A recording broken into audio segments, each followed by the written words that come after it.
प्रतिभा present है, पूजा present है, और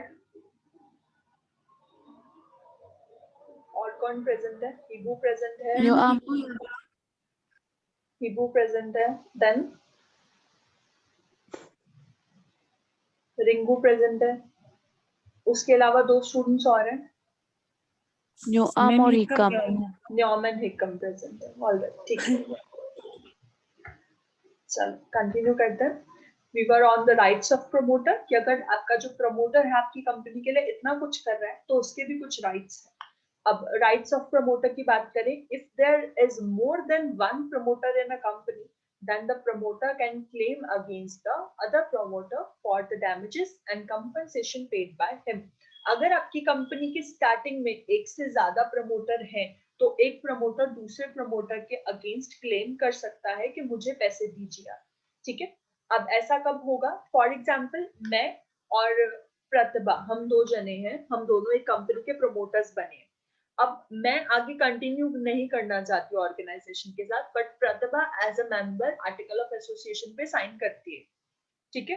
तो उस टाइम पे मैं प्रतिभा से अमाउंट डिमांड कर सकती हूँ कि प्रतिभा, मैंने आपके साथ प्रमोटर का काम किया था, अब मुझे उसके लिए कंपनसेशन दे दीजिए, मैं यहाँ से चली जाऊंगी, फिर उसके बाद आप as a board of director यहाँ काम करते रहिए, मुझे इशू नहीं, ठीक है, क्योंकि एज अ प्रमोटर मेरा भी राइट बनता है। तो उस टाइम पे मैं प्रतिभा से पैसे क्लेम कर सकती हूँ। ये पॉइंट सबको क्लियर हुआ? ये पॉइंट क्लियर है सबको? Second point is, if any untrue statement is given in the prospectus and for the secret profit, then promoter will be held liable severally and jointly as well. अगर कोई भी prospectus के अंदर कुछ गलत statement दे दी गई है, प्रोस्पेक्टस जो है हर कंपनी का मार्केट में सबके पास जा सकता है, ठीक है। तो जब आपके प्रोस्पेक्टस के अंदर कुछ गलत स्टेटमेंट दे दी गई है, क्योंकि प्रोस्पेक्टस को प्रिंट कराना और एडवर्टाइज कराना प्रमोटर का काम था, तो अगर उसके अंदर से प्रमोटर को कुछ भी सीक्रेट प्रॉफिट होता है, तो उसके लिए प्रमोटर को लायबल ठहराया जा सकता है और उससे फिर उसके लिए चार्जेस लिए जा सकते हैं, ठीक है।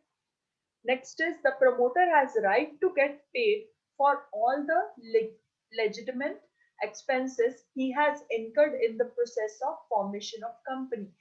जितना भी काम प्रमोटर ने आपकी कंपनी फॉर्मेशन के लिए किया है, वो उसके लिए आपसे एक्सपेंसेस क्लेम कर सकता है, कंपनी से वो पैसे मांग सकता है। जैसे मैंने कहा कि अगर मैं एज अ प्रमोटर कंपनी से हटना चाहती हूँ और आपकी बिजनेस स्टार्ट हो चुका है, तो मैं आपसे उन सारे कामों के बदले में पैसे क्लेम कर सकती हूँ। अब एक और चीज, अगर जो प्रमोटर है वो आपका बोर्ड ऑफ डायरेक्टर बनता है, जैसे मैंने कहा कि आपका प्रमोटर जो है वो आर्टिकल ऑफ एसोसिएशन पे साइन कर सकता है, फिर वो आपका ऑनर ऑफ कंपनी में आ जाएगा, तो फिर उस टाइम पे जरूरी नहीं है कि हम उसे फाइनेंशियली पे करें, ठीक है, हम उसे कंपनी के शेयर्स भी दे सकते हैं।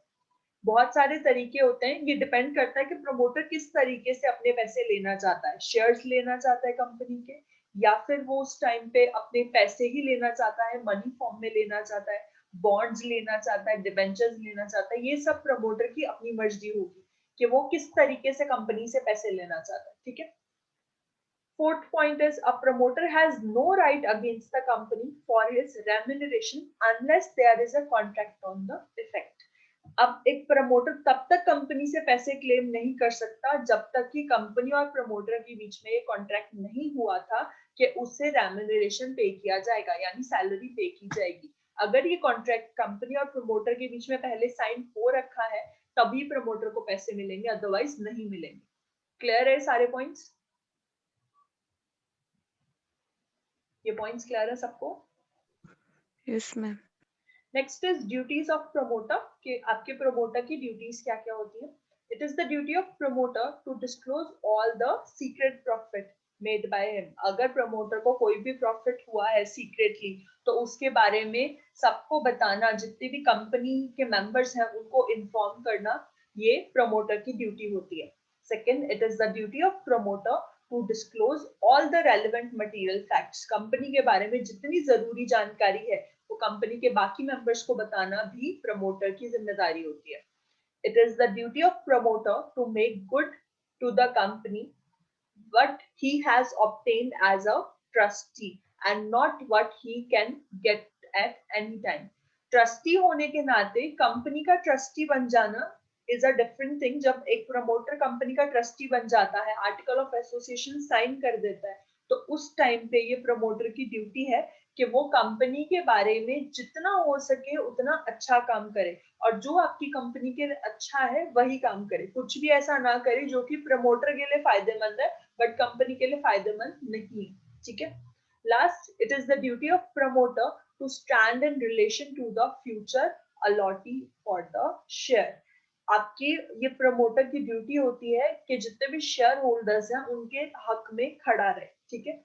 शेयर होल्डर्स आर दोस्त जिन्होंने आपकी कंपनी को उस टाइम फंड्स दिए जब आपकी कंपनी कहीं और से फंड्स रेज नहीं कर पा रही. आपकी कंपनी को उस वक्त सपोर्ट किया जिस वक्त आपकी कंपनी खुद से खड़ी नहीं हो पा रही थी. तो उस टाइम पे जो शेयर होल्डर्स आपके बने हैं वो सारे शेयर होल्डर्स के वेलफेयर के लिए काम किया जाएगा बाय प्रमोटर. कि उसकी ड्यूटी है, अगर कुछ भी गलत होता है शेयर होल्डर्स के साथ में तो प्रमोटर उसके अगेंस्ट बोलेगा. ड्यूटीज क्लियर है प्रमोटर की? सभी को ड्यूटीज रिस्पॉन्सिबिलिटी सब क्लियर है ना?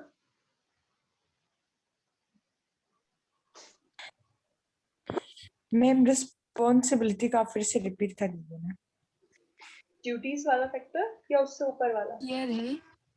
रिस्पॉन्सिबिलिटी वाला. बच्चे ड्यूटीज एंड रिस्पॉन्सिबिलिटीज यही वाले 4 पॉइंट्स ना जो अभी बोले मैंने. इससे ऊपर जो थे दे वर राइट्स ऑफ प्रमोटर, इससे नीचे वाले duties of promoter. Duties and responsibilities आप दोनों कॉमन ले सकते हो. Yes ma'am. यहाँ से ड्यूटीज से यस मैम. सबसे पहला पॉइंट कि आपको सीक्रेट प्रॉफिट्स, जो भी प्रमोटर को सीक्रेट प्रॉफिट्स हुए हैं उसे बाकी मेंबर्स के सामने डिस्क्लोज करना कि मुझे एज अ प्रमोटर ये सब फायदे हुए थे. Secondly, it is the duty of promoter to disclose all the relevant material facts. जितनी भी जरूरी जानकारी है जो बाकी members of company को पता होनी चाहिए वो बताना भी प्रमोटर की ड्यूटी बनती है. Thirdly, जो भी आपकी कंपनी के लिए अच्छा है वही सब करना है. जो प्रमोटर को फायदा दे और कंपनी को नुकसान दे ऐसा काम करना नहीं है.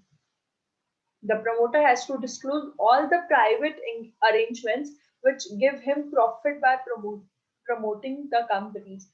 अगर किसी भी प्राइवेट तरीके से भी उसे किसी तरीके का प्रॉफिट हो रहा है, फॉर एग्जांपल अब मैं एक कंपनी हूँ, ठीक है, मैं कंपनी की ऑनर हूँ, रिंगू एक कंपनी की ऑनर है, और बीच में पूजा ने एज अ प्रमोटर काम किया. ठीक है.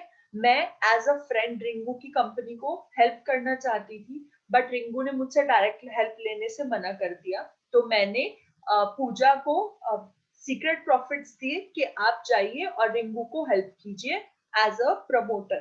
ठीक है. तो फिर पूजा ने रिंगू की हेल्प की. उस टाइम पे प्रमोटर को जो भी सीक्रेट प्रॉफिट हुआ आपकी कंपनी स्टार्ट होने के बाद, रिंगू की कंपनी स्टार्ट होने के बाद, ये सारे फैक्ट्स को बताना पूजा की रिस्पॉन्सिबिलिटी रहेगी. ठीक है. क्लियर हुआ ये पॉइंट? और लास्टली कि जितने भी शेयर होल्डर्स हैं जिन्होंने आपकी कंपनी के शेयर्स खरीदे हैं उनके फायदे की बात करना भी प्रमोटर की ड्यूटी होती है. अभी ड्यूटीज क्लियर है सबको?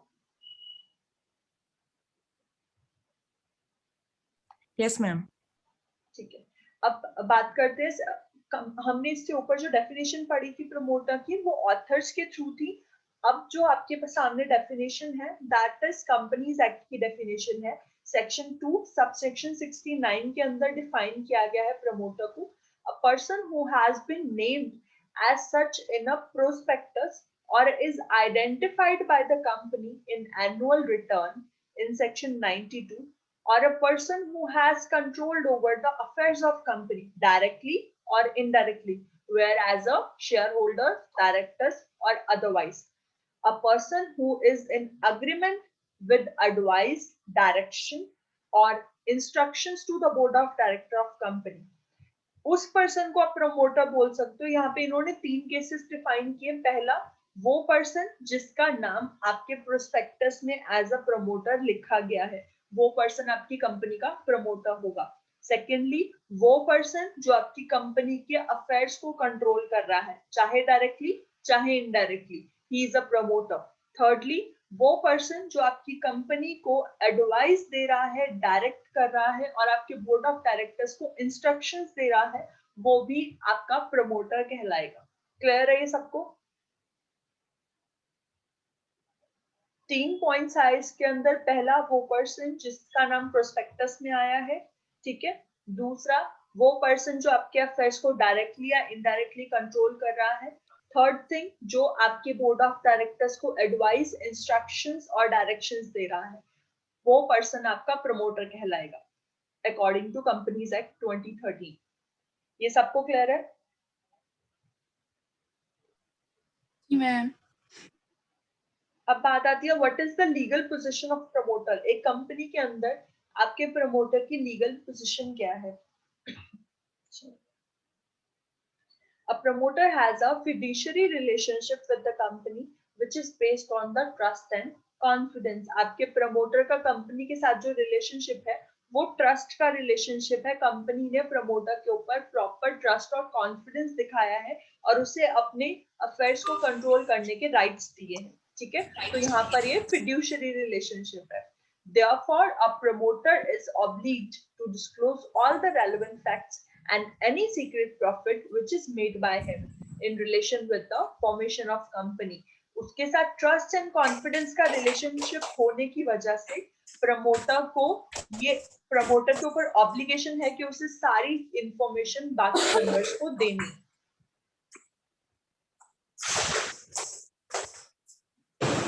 रिंकू, आपका प्लीज माइक म्यूट कर दीजिए।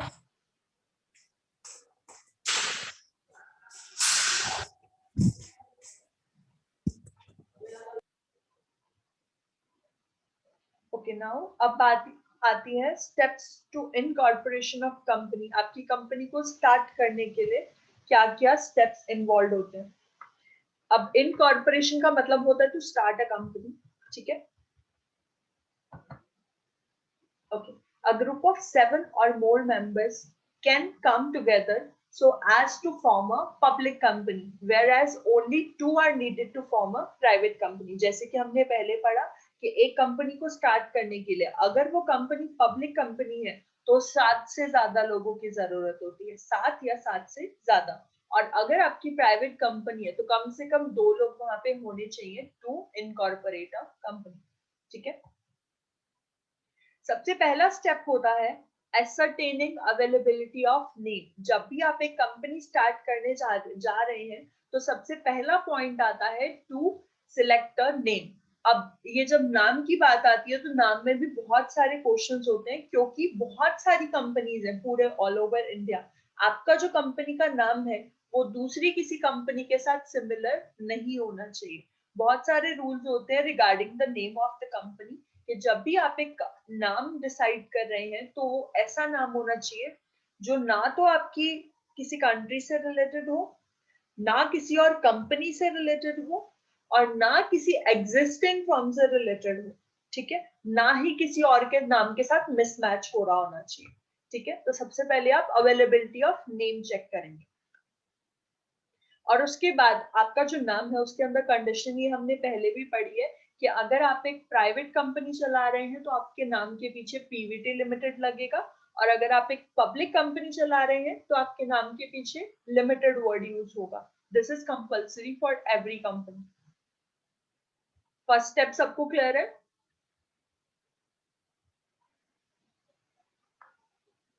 फर्स्ट स्टेप क्लियर है सबको? Yes ma'am.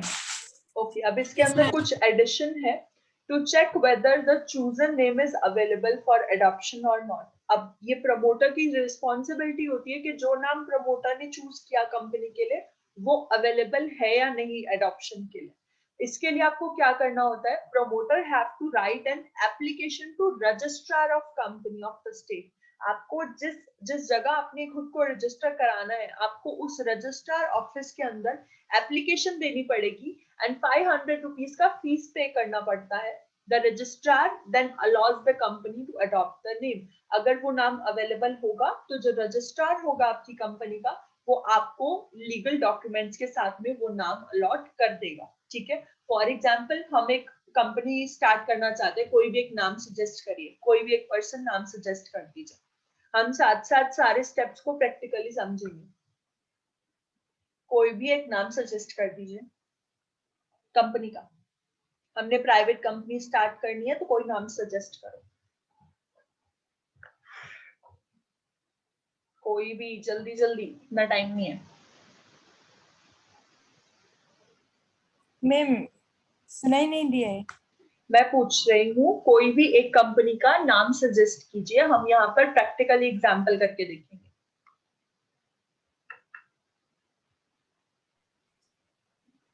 ठीक है मैम।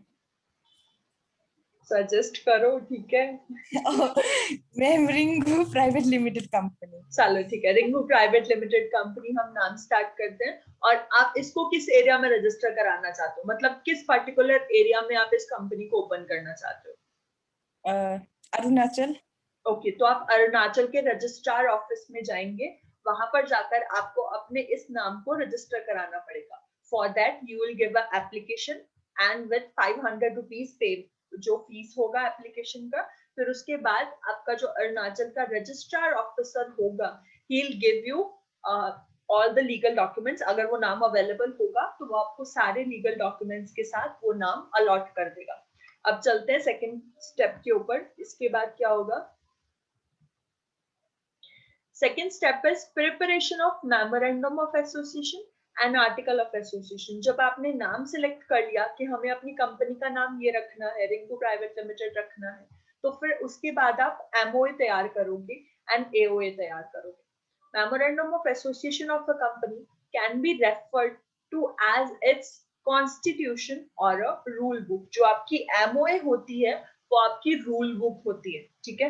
आप जो अपनी कंपनी के लिए रूल्स एंड रेगुलेशन बनाते हैं वो आपका एमओए के अंदर लिखा जाता है, और इसे कॉन्स्टिट्यूशन ऑफ कंपनी भी कहा जाता है, जो आप खुद डिसाइड करते हैं।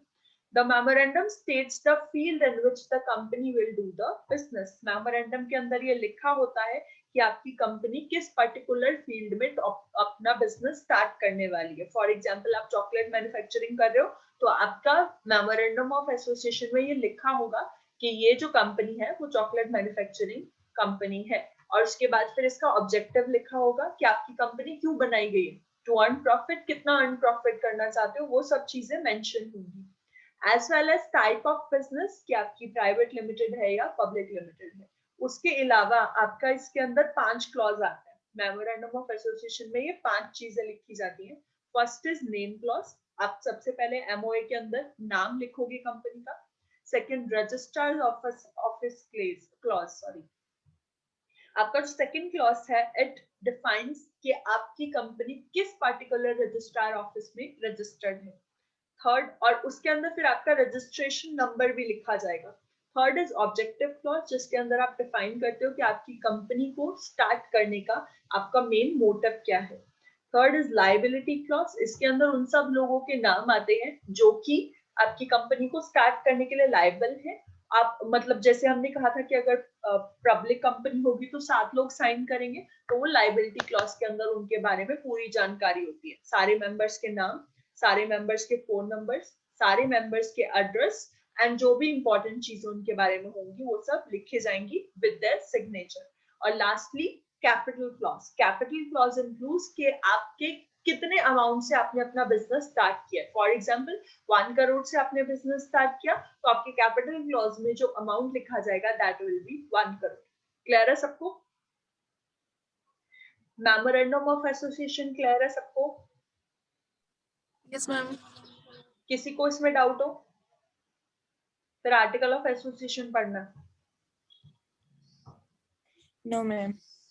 ओके, मेमोरेंडम ऑफ एसोसिएशन के बारे में आपको समझ में आ गया? आपका जो मेमोरेंडम ऑफ एसोसिएशन है वो सबके लिए होता है, मतलब कोई भी आप outside from your company can also read the MOA, ठीक है। बट आर्टिकल ऑफ एसोसिएशन आपकी इंटरनल मैनेजमेंट के लिए होता है, ठीक है। Article of association is basically a document which states rules with the internal management of the company with follows, ठीक है। The article creates a contract between company and its members। ये जो article of association होता है basically a contract होता है between the company and the members of the company।